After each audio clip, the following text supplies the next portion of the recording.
നമസ്കാരം, welcome to Shruti's pharma world. ഇന്ന് ഞാൻ സംസാരിക്കുന്നത് വളരെ ചെറിയൊരു ടോപ്പിക്കാണ് എയർ സെപ്പറേറ്റർ.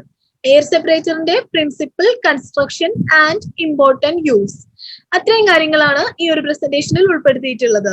എയർ സെപ്പറേറ്ററിന്റെ ഒരു ഫിഗർ നിങ്ങൾക്ക് ഇവിടെ കാണാം.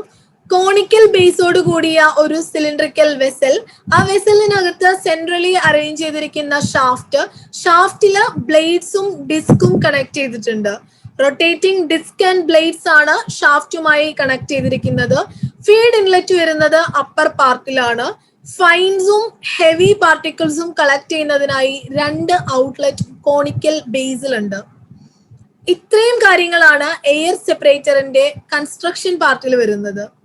ഇനി നമുക്ക് എങ്ങനെയാണ് ഈ എയർ സെപ്പറേറ്റർ വർക്ക് ചെയ്യുന്നത്, എന്താണ് എയർ സെപ്പറേറ്ററിന്റെ പ്രിൻസിപ്പിൾ എന്ന് നോക്കാം.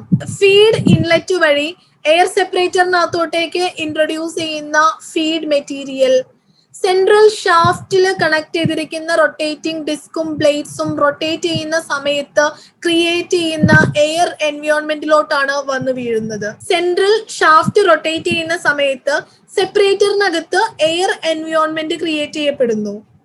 അങ്ങനെ ക്രിയേറ്റ് ചെയ്തിട്ടുള്ള എയർ എൻവയോൺമെന്റിലോട്ടാണ് ഫീഡ് ഇൻലെറ്റ് വഴി ഇൻട്രൊഡ്യൂസ് ചെയ്യുന്ന ഫീഡ് എത്തുന്നത്. ആ ഫീഡ് ഒരു സർക്കുലർ പാത്തിൽ മൂവ് ചെയ്യുന്നു. ഫീഡ് ഇൻലെറ്റ് വഴി എയർ സെപ്പറേറ്ററിൽ എത്തുന്ന ഫീഡ് ആ എയർ എൻവയോൺമെന്റിൽ ഒരു സർക്കുലർ പാത്തിൽ ട്രാവൽ ചെയ്യുന്നു. ഈ സെപ്പറേറ്ററിനകത്ത് ഡെവലപ്പ് ചെയ്യുന്ന സെൻട്രിഫ്യൂഗൽ ഫോഴ്സ് ആണ് ഈ ഹെവി ആൻഡ് ഫൈൻ പാർട്ടിക്കിൾസിനെ സെപ്പറേറ്റ് ചെയ്യുന്നത്. എയർ വെലോസിറ്റി ഡിമിനിഷ് ചെയ്യുന്നതിനനുസരിച്ച് എയർ വെലോസിറ്റി കുറവുള്ള റീജിയണിലോട്ട് ഫൈൻ പാർട്ടിക്കിൾസ് മൂവ് ചെയ്യുന്നു. അതേസമയം ഹെവി പാർട്ടിക്കിൾസ് ആണെങ്കിൽ കോണിക്കൽ ബേസിൽ അതിന്റെ ബോട്ടം പോർഷനിലോട്ട് വരുന്നു. Due to gravity heavy particles conical ബേസിലോട്ട് വരുന്നു. അങ്ങനെ ഹെവി പാർട്ടിക്കിൾ ഔട്ട്ലെറ്റ് വഴി ഇത് കളക്ട് ചെയ്യുന്നു. അതേസമയം എയർ വെലോസിറ്റി കുറവുള്ള ആ ഒരു റീജിയണിലോട്ടാണ് ഫൈൻ പാർട്ടിക്കിൾസ് പോകുന്നത്. പിന്നീട് എയർ വെലോസിറ്റി കുറഞ്ഞു വരുന്നതിനനുസരിച്ച് ഫൈൻ പാർട്ടിക്കിൾ ഔട്ട്ലെറ്റിലൂടെ ഫൈൻസ് നമുക്ക് കളക്ട് ചെയ്യാവുന്നതാണ്. ഇതാണ് എയർ സെപ്പറേറ്ററിനെ കുറിച്ചൊരു ഇൻട്രൊഡക്ഷൻ ആയി പറയാനുള്ളത്. പ്രിൻസിപ്പിൾ എന്ന് പറയുമ്പോൾ സൈസ് സെപ്പറേഷൻ നടക്കുന്നത് സെൻട്രിഫ്യൂഗൽ ഫോഴ്സിന്റെ ഇൻഫ്ലുവൻസിലാണ്. സെൻട്രിഫ്യൂഗൽ ഫോഴ്സ് ആണ് ഇവിടെ ഡ്രൈവിംഗ് ഫോഴ്സ് ആയി ആക്ട് ചെയ്യുന്നത്. കൺസ്ട്രക്ഷൻ, എയർ സെപ്പറേറ്ററിനകത്തൊരു കോണിക്കൽ ബേസോട് കൂടിയ സിലിണ്ടറിക്കൽ വെസൽ ആണുള്ളത്. ഫീഡ് ഇൻലെറ്റ് അപ്പർ പാർട്ടിലാണ് പ്രൊവൈഡ് ചെയ്തിട്ടുള്ളത്. റൊട്ടേറ്റിംഗ് ഡിസ്കും ബ്ലേഡ്സും സെൻട്രൽ ഷാഫ്റ്റിൽ കണക്ട് ചെയ്യുന്നു. സോ ആ സെൻട്രൽ ഷാഫ്റ്റ് റൊട്ടേറ്റ് ചെയ്യുന്നത് വഴിയാണ് സെപ്പറേറ്ററിനകത്ത് എയർ എൻവയോൺമെന്റ് ക്രിയേറ്റ് ചെയ്യുന്നത്. ബേസിലായി രണ്ട് ഔട്ട്ലെറ്റ് ആണുള്ളത്. ഫൈൻ പാർട്ടിക്കിൾസ് കളക്ട് ചെയ്യുന്നതിനായുള്ള ഔട്ട്ലെറ്റും ഹെവി പാർട്ടിക്കിൾസ് കളക്ട് ചെയ്യുന്നതിനായുള്ള ഔട്ട്ലെറ്റും. അപ്പൊ ഇതാണ് കൺസ്ട്രക്ഷൻ പാർട്ടിൽ നിങ്ങൾ പഠിക്കേണ്ടത്. ഇനി എങ്ങനെയാണ് വർക്ക് ചെയ്യുന്നത് നോക്കാം.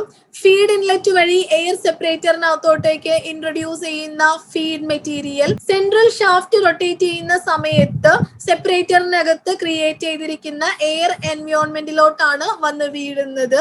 ഈ സാമ്പിൾ പൗഡർ റൊട്ടേറ്റിംഗ് ഡിസ്കിലും ബ്ലേഡ്സിലും എല്ലാം തട്ടി ഒരു സർക്കുലർ പാത്തിൽ മൂവ് ചെയ്തുകൊണ്ടിരിക്കുന്നു.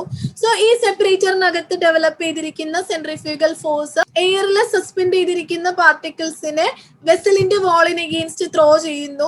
So heavy particles due to gravity ബോട്ടത്തിൽ വന്ന് സെറ്റിൽ ചെയ്യുന്നു.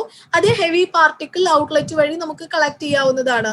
അതേസമയം fine particles air velocity diminish ചെയ്യുന്നതിനനുസരിച്ച് എയർ വെലോസിറ്റി കുറവുള്ള റീജിയനിലോട്ട് പോകുന്നു. ഫൈനലി നമുക്കത് ഫൈൻ പാർട്ടിക്കിൾ ഔട്ട്ലെറ്റ് വഴി കളക്ട് ചെയ്യാവുന്നതാണ്.